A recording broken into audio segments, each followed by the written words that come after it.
The young and the restless spoilers shock. When Victor Newman makes a move, the entire city of Genoa knows it is not an idle gesture, and when that move involves Michael Baldwin, the quiet unease that simmers beneath the surface of Genoa turns into outright fear. The two men have been many things over the decade as friends, adversaries, reluctant allies but never inconsequential. Victor, with his legendary ability to see 3 steps ahead, has built and rebuilt Newman Enterprises so many times that even his enemies are forced to respect his vision. Michael, often underestimated beneath the veneer of civility that comes with being a polished attorney, has long since abandoned the naive belief that justice is pure.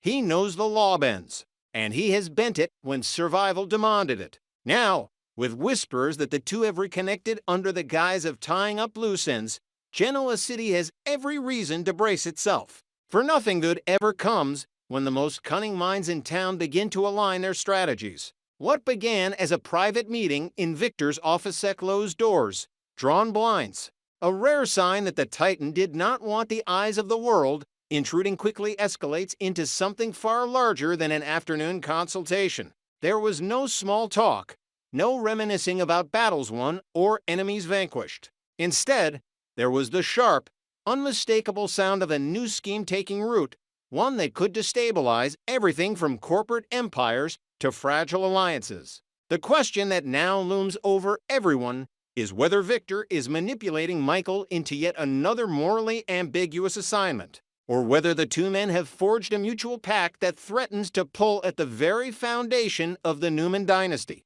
For years, Victor has thrived by positioning himself as the Grand Master of Genoa's perpetual chessboard, sacrificing pawns, elevating knights, and keeping queens in check until he emerges victorious. Michael, however, is not just a piece on the board, he is a strategist in his own right, someone who understands how to exploit weaknesses hidden in contracts, wills, corporate filings, and the delicate psychology of men who believe themselves untouchable. Together, they are not simply planning, they are orchestrating, and the orchestra they conduct could drown out every other voice in town.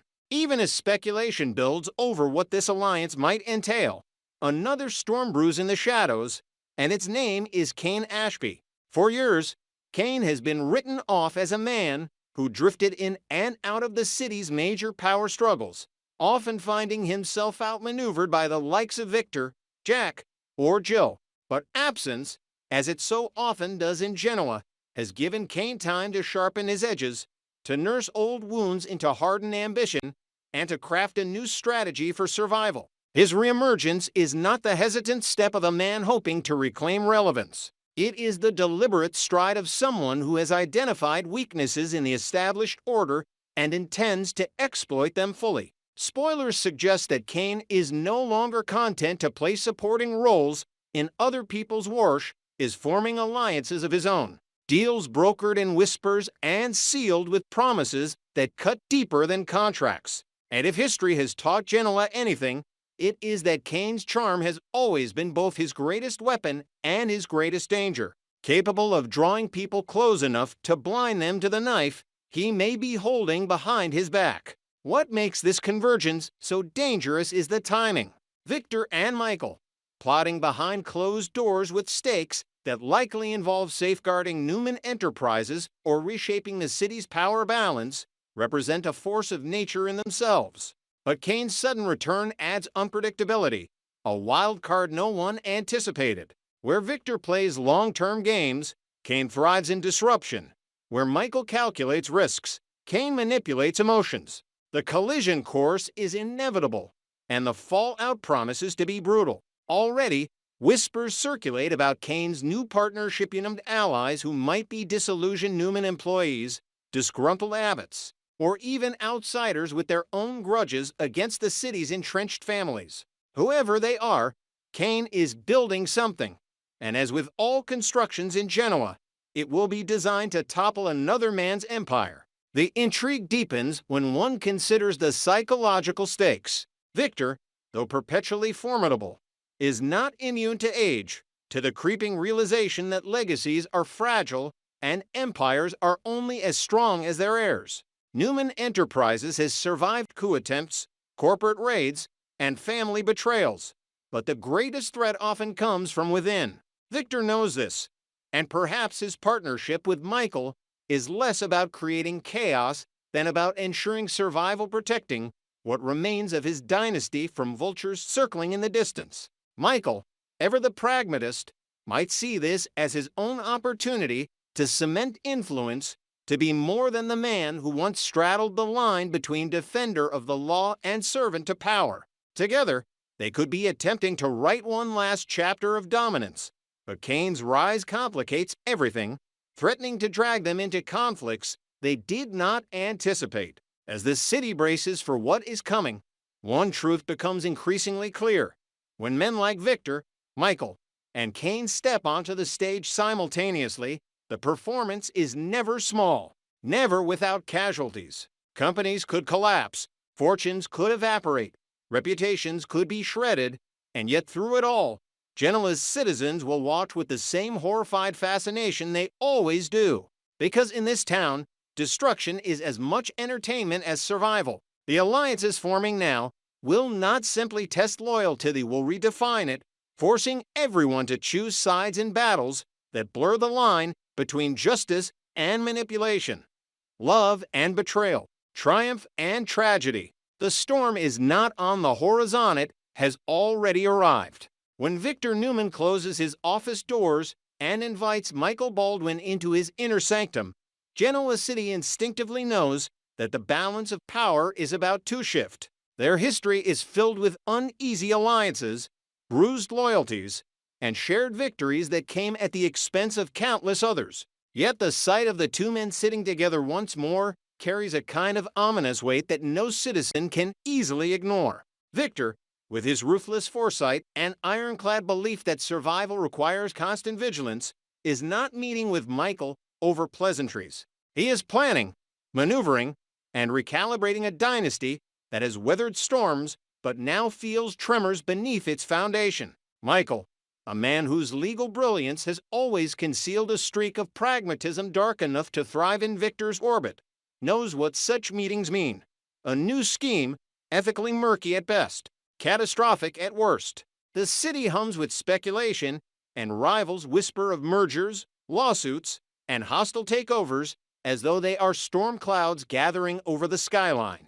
But Genoa City is not merely the playground of to-season manipulators. Just as Victor and Michael sketch out their designs, Cain Ashby re-enters the arena like a man resurrected from the ashes of irrelevance. For too long, Cain was dismissed as a supporting player in the battles that define Genoa, a man with charm but without the relentless drive that sustains the Titans. Yet Cain's absence has not dulled him, it has forged him.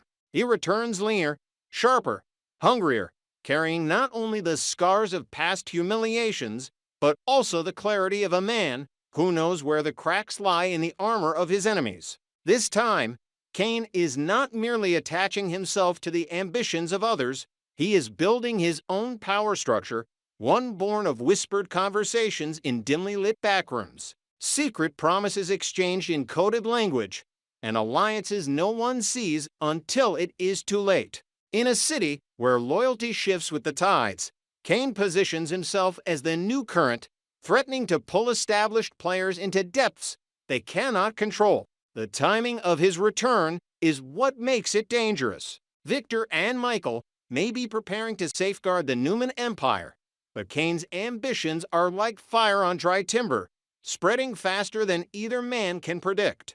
His willingness to betray, to seduce, to weaponize trust makes him unpredictable in ways that even Victor respects, albeit grudgingly. Some say Cain has aligned with disgruntled Newman insiders, others suspect he is courting restless abbots, and still more whisper that his web stretches beyond Genoa, pulling in figures with long-simmering vendettas. What is certain is that Cain's reappearance forces every player in town to reconsider their footing, for his schemes never arrive without collateral damage, and the blast radius this time may extend far beyond his intended targets. And then there is Sally Spectra, the wild card in a city that thrives on calculated chaos, where Victor strategizes with cold precision and Cain plots with quiet desperation.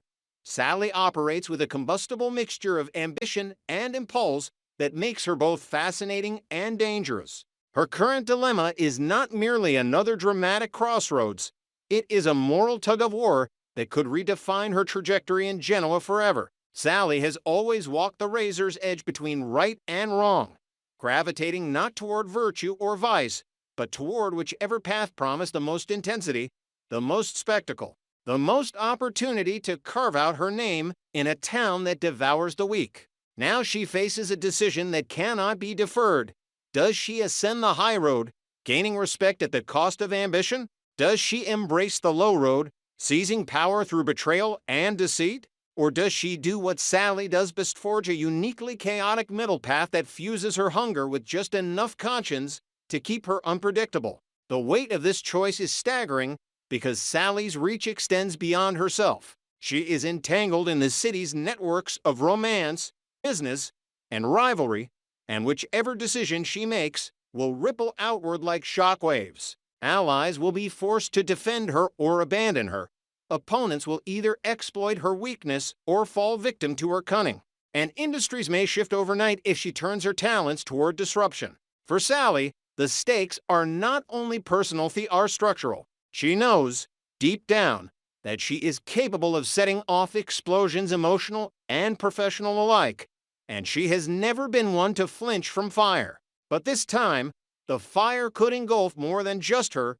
It could burn through families, through corporate empires, through fragile truces that have held Genoa together with fraying string. As the week hurtles toward its end, Genoa City feels like a bomb ticking down to detonation. In one corner, Victor and Michael refine strategies that blur the line between protection and manipulation. In another, Cain weaves threads of betrayal into a tapestry of rebellion. And in the heart of it all, Sally wrestles with her conscience, her ambition, and her uniquely combustible spirit. The convergence of these three storms is not coincidence, sight is inevitability, a narrative crescendo that will force the city's inhabitants to reckon with the cost of ambition and the peril of proximity to power. What makes this moment particularly electrifying is the sheer unpredictability of it all. Victor could dismantle his enemies with a single decisive strike. Cain could topple empires with one well-placed betrayal. And Sally could ignite chaos with a single choice that defies expectations. In Genoa City, survival is never guaranteed, loyalty is never absolute, and morality is never simple. The pieces are moving, the players are restless, and the audience watches with a mix of dread and exhilaration. Secrets are about to be revealed, alliances are poised to shatter, and lives will be rewritten in the wreckage. The question is not whether the explosion will happen, it is who will emerge from the smoke still standing, and who will be reduced to ashes in the aftermath.